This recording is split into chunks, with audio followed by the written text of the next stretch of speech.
basically, there's just a whole lot here. But um, being able to learn how to control or to take every thought captive to make it obedient to Christ, right? And to beat the fear, to beat the anxiety out of my thinking, which is all day every day that I'm trying to beat it out of there. Like it's there. Because I can't just not be afraid. It has to be replaced with faith. If I try and take fear out, it just leaves a vacuum, and before you know it, even more fear piles up, right? It has to be filled with faith. um, but so the next part here is like, I think this really directly links down here, because sometimes when I'm really having a hard time trying to have faith and get the fear out, I need to come back down here to, what am I thinking about? Am I thinking about the things that are true? Am I thinking about what's honorable? And let me be real, like true, I'm talking like the spirit of truth, not like the truth of all of these terrible things that are going on in the world. And it's true that these people are doing that thing. And like, I mean, like true, like Jesus true. Like there's a lot of things that are like facts, but it's not truth. You know what I mean? Like, um, but yeah, you know what I mean. You're smart. Whatever is honorable, whatever is just, whatever is pure, whatever is lovely. And I really want to just take these words and write them on a list that I have at my hand, because I don't always remember these passages completely. But just so I can like checklist, like, is this just? Is it lovely? Is it gracious? Is it excellent? Is it worthy of praise? Because if it's not, I shouldn't be thinking about this. And I definitely, because sometimes for us, like the thinking about slips into meditating on pretty quick. And that's a dangerous practice to be meditating on. And I mean, I know I harp on this a lot, but nobody watches my videos anyway, so it's okay. But the news is so toxic, and it causes people to meditate on all of the wrong things.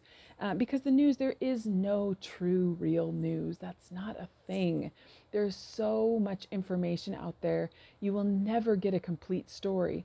But when you're given pieces from certain perspectives, it's always just paints this ugly picture, and it drives us back to trying to do things and do to try and change the world, and it takes us to a place where we are either doing a whole bunch of stuff, not realizing we're in fear and anxiety, or it leaves us frozen in fear and anxiety. But we still just feel like we've got to keep getting more information, because that's the other drive that sometimes this anxiety, this, you know, fear will have, is if I can just get more information, maybe if I can understand it more, if I could just, figure out, and that's not how it works. Faith goes without figuring it out. Faith goes ahead because God is who he said he is.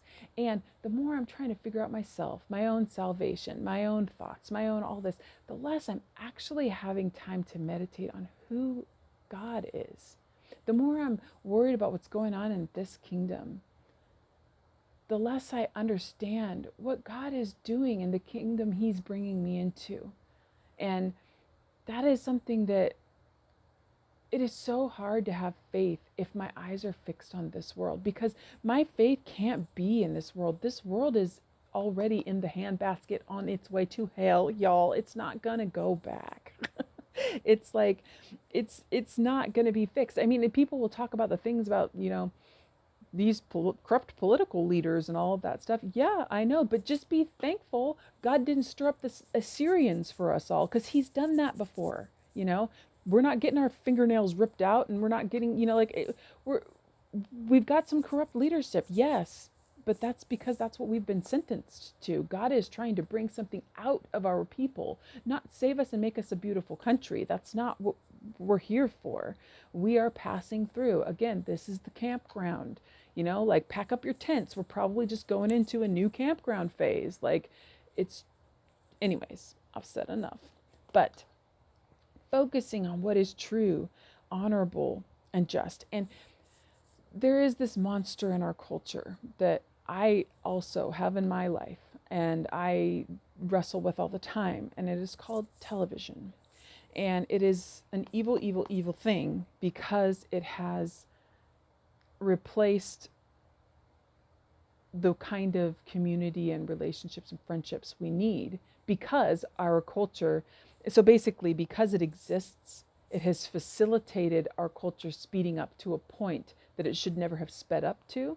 But because we get these quick fixes of the emotional needs met by watching these shows, and interpersonal things and laughter and all that kind of stuff happens on TV, our culture has sped up to a point that now when you turn off the TV and you don't have anything, it is, because I've done that for many seasons where I just don't watch anything, and it is so hard, because it's so hard to connect with people, even if you're out there trying to do it, and all, they're burned out, and so they're watching something at home. You know what I mean? And it's just, the world is too much of a burnout for people, and but all the things that are on there, there's so much stuff in here that is absolutely not true, totally not honorable, not just at all, totally, completely not lovely, disgusting and not pure.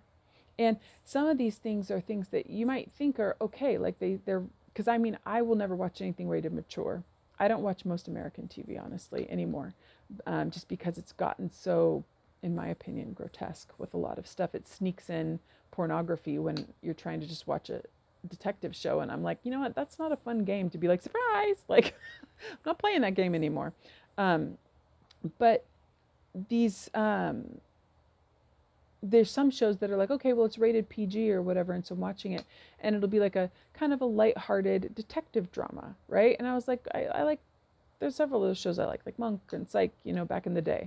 But I started to notice that even those things, they can induce anxiety, because you're watching all of these people that died in these certain circumstances, and as a personally, as a parent, there are things that it made me think about and be a little more anxious about, because I'm watching these scenarios of how this, this teenager overdosed or did this thing or whatever, and then it makes me a little more nervous about, that's another word for fear there, nervous, about what if something happened to my child, and it just is, it keeps that cycle going, and it's made me a lot more mindful and careful about what I watch. I watch weird stuff though, so I watch a bunch of Chinese dramas right now because of censorship.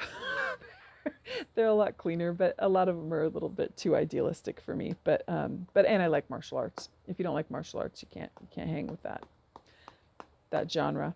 But anyways, so I'm not saying like, because personally for me, when people tell me something about like, well, TV is bad and they don't watch it, I feel a little bit blah, because I'm like, okay, well, it's easy for you to say and make me feel bad about it. I'm not trying to do that. I'm just saying I think it's still in my life. I still deal with this beast all the time. And because I don't know, I'm just praying. I'm like, Lord, I know that this isn't good, but you haven't shown me what to put in its place yet. So show me what to put in its place, and I'm good. I'll go. I'll do, but I'm not going to start just doing and pushing all the buttons if I don't know what button I'm supposed to push. But I don't know if I got my point or not. I said a whole bunch of things though, so there's got to be at least one point in there.